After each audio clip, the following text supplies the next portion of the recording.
Hi மக்களே, வணக்கம். எல்லோரும் எப்படி இருக்கீங்க? நல்லா இருக்கீங்களா? இன்னைக்கு காலையில் கொஞ்சம் அசந்து தூங்கிட்டேன். நல்லா விடிஞ்சிடுச்சு. கதவை திறக்கிறேன், என்ன வெளிச்சமாக இருக்குது அப்படின்னு. இல்லைன்னா 5:30க்கெல்லாம் முழிப்பு வந்துடும். எலும்புவே இன்னைக்கு கொஞ்சம் பிந்திட்டு.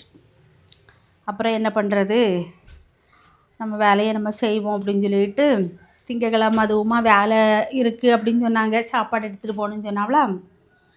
சரி அப்படின்னு சொல்லிட்டு எப்போவுமே வாசலை கூட்டி தொளித்து ஒரு கோலம் என்னதும் போட்டுட்டு தான் சோற்றுக்கு தீபத்தை வைப்பேன். ஆனால் இன்னைக்கு முதல் வேலையாக சோற்றுக்கு தீபத்தை வச்சுக்கிட்டு தான் அடுத்தடுத்து வேலையை செய்ய ஆரம்பித்தேன். நைட்டு ஜாய்க்கு செம்மியும் சாப்பிடலை. அந்த சாப்பாடு மீதி கிடந்தா காக்கெல்லாம் பறக்கிட்டு போச்சு. பார்த்தேன் காலையிலே அந்த இடமெல்லாம் எச்சியாக ஆக்கி போட்டிருந்து. நமக்கு வேலைன்னா வேலை, அப்படி வேலை. ஃப்ரெண்டு வாசலில் தான் சாப்பாடு வைப்போம் பார்த்தியேங்க. அது ஒரு மாதிரி மட்டன் நேற்று சமைச்சதுனால அது ஸ்மெல் அடிக்கும் பார்த்திங்களா. அந்தால தான் பின்னாடி சாப்பாடு வச்சுருந்தேன். ஓகே, வாங்க வீடியோவுக்குள்ளே போகலாம்.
ஒரு 2 நாளைக்கு முன்னாடி நாரோயிலுக்கு பஸ்ஸில் போய்கிட்டு இருந்தேன். பயங்கர கூட்டம். ஆனால் எனக்கு சீட்டு கிடச்சிட்டு, அதால் நான் சீட்டில் இருந்துக்கிட்டேன். ஆனால் நல்ல கூட்டம். சீட்டில் இருந்தாலும் சீட்டில் இருக்காதது மாதிரி தான். ஏன்னா சைடில் இருக்கிறவங்க நம்ம மேலேயே உளுந்து கிடந்த மாதிரி இருந்தாங்க. சரி, என்ன பண்ணுறது, கூட்டத்தில் இதெல்லாம் சகஜம்தான் அப்படின்னு சொல்லிட்டு அட்ஜஸ்ட் பண்ணிக்கிட்டு இருந்தேன் பார்த்தியங்க. அப்போது பக்கத்தில் நின்றுக்கிட்டு இருந்த ஒரு பிள்ளை ஒரு ஒரு 10-20 நிமிஷம் பஸ்ஸில் நின்றுருப்பா. ஒரே புலம்பல். ஆனால் அந்த புலம்பல்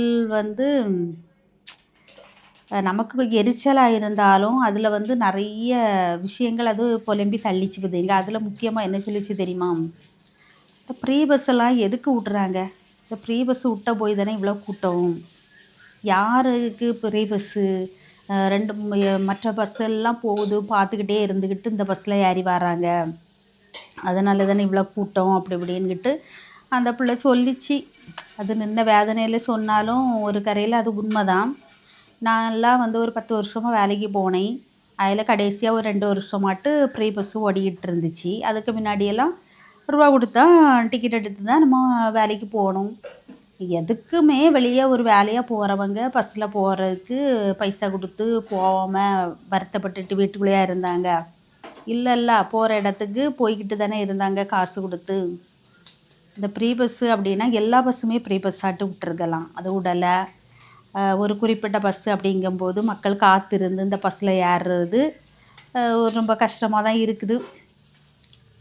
நம்ம இதில் ஒரு சிலர் எல்லாம் பெரும்பாலானவை பெரும்பாலானவைகளுக்கு இந்த நெருக்கத்தை பார்க்கும்போது ஒரு எரிச்சலில் சொல்லக்கூடிய வார்த்தைகள் தான். சரி, அது ஒரு பக்கத்தில் இருக்கட்டும். இன்றைக்கி காலையில் நடந்த சம்பவம் என்ன தெரியுமா? காலையில் டிவி பார்த்துக்கிட்டு இருந்தேன் பையன். அப்போது டக்குன்னு, அதாவது ரேஷன் அரிசியை பற்றி பேசிகிட்டு இருந்தோம். என்னம்மா அப்படின்னா, அது ரேஷன் அரிசி பாவப்பட்டவங்களுக்குள்ள அரிசியாக அப்படின்னு. அப்போ பாவப்பட்டவங்கள அம்மாவது ஏழை மக்களுக்காக கொடுக்கப்பட அரிசி தானே அப்படின்னு. அது பணக்காரங்கள்லாம் அதை திங்க மாட்டாங்களா அப்படின்னு. அப்போ நான் அதுக்கு என்ன பதில் சொல்லன்னு எனக்கு தெரியலை. ஒரே குழப்பமாக இருந்து என்ன இப்படி சொல்லுங்க அப்படின்னு. அதுவும் ஒரு நெல்லில் தானே விளைவிச்சு வருவு. அப்போ குவாலிட்டியான நெல் விளைவிச்சு மக்களுக்கு கொடுக்கலாமலாம். இலவசமாக கொடுக்குறதுன்னு அது வாங்கி சாப்பிடக்கூடிய வசதி இல்லாதவங்களுக்காக கொடுக்கப்படுதுன்னு அது வந்து ஒரு நல்ல பொருளாக கொடுக்கலாம்ல அப்படின்னு. அப்போ ஆமாம் கொடுக்கலாம். ஏன் ஏழைகளுக்கு வந்து நல்ல அரிசி திங்கக்கூடாதா அப்படி இப்படின்னுட்டு அதை பற்றி பேசும்போது யோசித்தேன், இதுக்காக தனியாக நெல் உண்டா?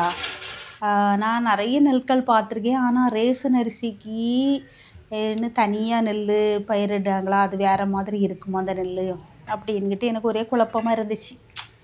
சரி நம்ம யார்கிட்ட போய் என்னத்தை சொல்ல, நாங்கள்லாம் வாங்கி ரேஷன் அரிசியெல்லாம் வாங்கி யூஸ் பண்ணால் தான் செய்வோம். கடையில் எங்கள் காட்டுக்கெல்லாம் 20 கிலோ அரிசி கிடைக்கும், 5 கிலோ கோதுமை, 15 கிலோ அரிசி வாங்கி வீட்டுக்கு யூஸ் பண்ணிட்டு தான் இருக்கோம்.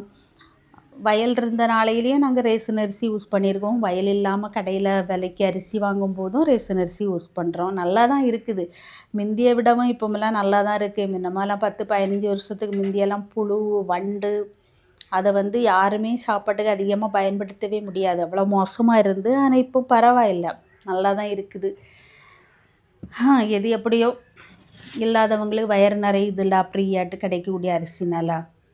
இருக்கப்பட்டவங்க அதை விற்று காசாக்குவாங்க, வேறு ஒரு பொருள் வாங்கிப்பாங்க வீட்டு தேவைக்கு. ஓகே. அப்புறம் வந்து இன்றைக்கி வந்து எங்கள் வீட்டில் சென்னவரை மீன் வாங்கிட்டு வந்தாங்க. காலையிலே வந்து கொஞ்சம் மீன் எடுத்து பொரிச்சிட்டு முட்டை பொரித்து அப்புறம் குழம்பெல்லாம் வச்சுட்டு அப்படியே எங்கள் வீட்டுக்காரங்களையும் வேலைக்கு படபடன்னு அனுப்பிட்டேன். கொஞ்சம் நேராகவே எழும்புனதுனால நமக்கு வந்து ஒரு 8:30 வரைக்குமே வந்து என்ன செய்கிறோம் எது செய்கிறோன்னே தெரியாது. ஏதோ காலில் சக்கரத்தை கட்டிக்கிட்டு ஓடின மாதிரி ஒரே ஓட்டமாக தான் இருக்கும். இவங்களை வேலைக்கு அனுப்பின பிறகு தான் அப்பாடான்னு உட்காரணும் ஒரு கரையில். இதுக்கிடையில் ரொம்ப நாளாக நினச்சிக்கிட்டே இருந்தேன் பார்த்திங்க, எனக்கு ஒரு பானை அடுப்பு ஒன்று நம்ம வெளியே இருந்துச்சு, அது உடஞ்சி போச்சு. இப்போ இருக்க அடுப்பு வந்து ரொம்ப சின்ன அடுப்பு. அதில் வந்து மட்டை வந்து நம்ம மட்டை விரவு தானே யூஸ் பண்ணுறோம், பனை மரத்து மட்டை. அது வந்து தலைப்பகுதி வந்து அடுப்புக்குள்ளே போகாது, அதை வெட்டி எடுத்து தான் வைக்கணும். அப்போது ரொம்ப நாளாக அடுப்பு போடணும்னு நினச்சிக்கிட்டு இருந்தேன். காலையில் என்ன சாப்பிட்றேன்னு பார்த்தீங்களா, நேற்று உள்ள சப்பாத்தி, நைட்டுக்கு ரெடி பண்ண சப்பாத்தியே ஒரு 6 அணை மீதி இருந்துச்சு. அந்தால சரின்னுட்டு ஒரு தக்காளியும் பல்லாரியும் வெட்டி வதக்கி காலையில் நானும் என் பொண்ணும் அதை தான் சாப்பிட்டோம். மீன் குழம்பு வச்சது இருக்குது, அது மத்தியானத்துக்கு தான் சாப்பிடணும் அப்படின்னு வச்சுட்டேன். அப்புறம் வந்து இந்த ரொம்ப நாளாக நினச்சிக்கிட்டே இருந்தேன் பார்த்திங்களா, அந்த அடுப்பு போடணுன்னுக்கிட்டு இன்றைக்கி விரவு எடுத்துகிட்டு வந்து முதல்ல மட்டையை தான் வெட்டிக்கிட்டு இருந்தேன். வெட்டிக்கிட்டே இருக்கும்போது தான் நினைக்கிறேன், இந்த மட்டையெல்லாம் வெட்டுறதுக்கு ஒரு பானை அடுப்பு போட்டோன்னு வச்சுக்கிடுமே, நம்ம பாட்டுக்கு அந்த விரவை அப்படியே தூக்கி உள்ளே வச்சிடலாம் அப்படின்னு திடீர்னு ஒரு யோசனை வந்து, எங்கள் வீட்டு பக்கத்தில் வந்து ஒரு இடத்துல கொஞ்சம் செம்மண் கிடக்கு, எல்லோரும் அடுப்பு போடவங்கெல்லாம் எடுப்பாங்க. அதனால நானும் போய் கொஞ்சம் எடுத்துகிட்டு வந்தேன். எடுத்துகிட்டு வந்து அடுப்பு போடுவோம்னு சொல்லிட்டு போட ஆரம்பிச்சிட்டேன்.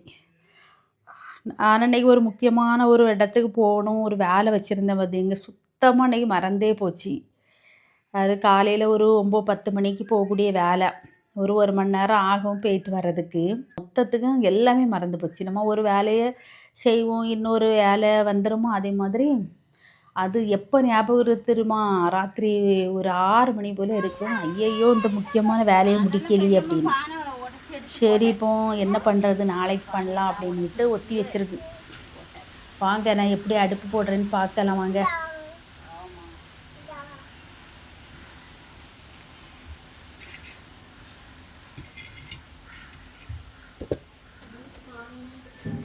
கேப்பு கிடக்குல்ல, எங்க கேப்பு கிடந்தாதான் காந்திட்டு வரும். ஆமாம்.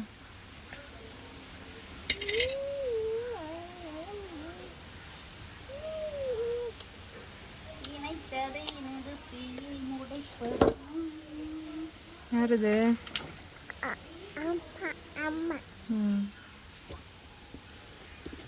இது வரைக்கும் உள்ள வச்சிருவீங்களா? இந்த கரைக்கு வைக்க மாட்டேன், இங்க இருந்து வச்சு அங்க போகும். அதுதான் பானடுப்பு போட்டது எதுக்கு, அந்த சிங்கிடி அடுப்புல விரவு ஒழுங்க வைக்க முடியல, அந்த மட்டையை போட்டு உடைக்க வெட்டணும் கீரணும் வேலை.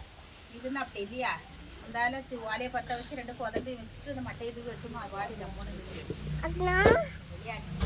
குளிச்சேனத்துக்கு. ஓகே. நான் போட்ட அடுப்பு எப்படி இருக்கு? நல்லா இருக்குதா? பானை அடுப்பு. அந்த பக்கம் சோத்த தூக்கி வச்சு வடிக்கலாம். அந்த மாரி மெத்தட்ல சூப்பரா போட்டுருக்கேன். ஏன்னா, அடிக்கடி பானை அடுப்பு போடுவேன். அதனால யாருடைய உதவியும் இல்லாம நானே போட்டுட்டேன்ப்பா. அப்புறம் சாயங்காலம் குளிச்சுட்டு எடுத்துட்டு கொஞ்சோல பூ நேத்து பறிச்சு தொடுத்து வச்சதுல இருந்துச்சு. நம்ம ரோஜால 2 ரோஜா பூவும் பூத்திருந்து காலையில பறிச்சு ஃப்ரிட்ஜுக்குள்ள வச்சேன். அது இருக்குது. நாளைக்கு வைக்கலான்னு. அப்புறம் வந்து இந்த பிச்சி பூ யாருக்கெல்லாம் பிடிக்கும்? எனக்கு ரொம்ப பிடிக்கும். நல்ல வாசனையா இருக்கும். நம்ம வீட்டு செடி என்னைக்கு பூக்க ஆரம்பிச்சோ, அதுலேருந்து அதிகமா வெளியில பூவே வாங்குறது கிடையாது கடையிலலாம். ரொம்ப முக்கியமான வீட்டுக்கு போணும், பூ இல்ல, செடி பூக்கலைன்னா தான் விலைக்கு பூ வாங்குறது. அப்புறம் நைட்டுக்கு வந்து கோதுமை தோசையும், மீன் கறியும் தான் சாப்பிடக்கு ரெடி ஆவனேன். கொஞ்சம் சாப்பாடு கம்மியா இருந்து 2 பேர்த்துக்கு போல இருந்து, அப்போ எங்க வீட்டுக்காரங்களுக்கும், எங்க வீட்டு ஜாக்கிக்கும் சோறு காணும். எங்க 3 பேர்த்துக்கும் நாங்க கோதுமை தோசை தான் சாப்பிட்டோம். ஓகே. நம்ம சேனலை பிடிச்சவங்க லைக் பண்ணுங்க. புதுசா பார்க்குறவங்க சப்ஸ்கிரைப் பண்ணுங்க. சரியா? இன்னைக்கு எதுக்கு நான் இப்படி வீடியோவாட்டு போட்டேன் அப்படின்னாக்கி, சும்மா தான் நெறைய வெட்டி வெட்டி கழிக்க வேண்டிய இருக்கு பார்த்தீங்களா? அதனால இப்படி போடுவோன்னுக்கிட்டு போட்டேன்.